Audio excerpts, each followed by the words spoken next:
Ay, Kara, bilisan mo kasi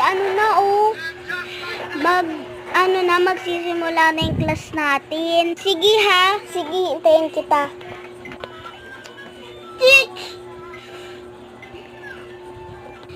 Mia naman bakit ka nagsalita? Kasi Kara, gusto ko na magsalita. Halika na sa class natin. Huwag ka nang maingay doon kasi wala tayong card, nawala na. Mia! Si Kara po natutulog Hoy, Princess Natalie, hindi ako natutulog. Kara, totoo ka bang natutulog ka na ba? Hindi po, teacher. Ikaw pala may kasalanan, Princess.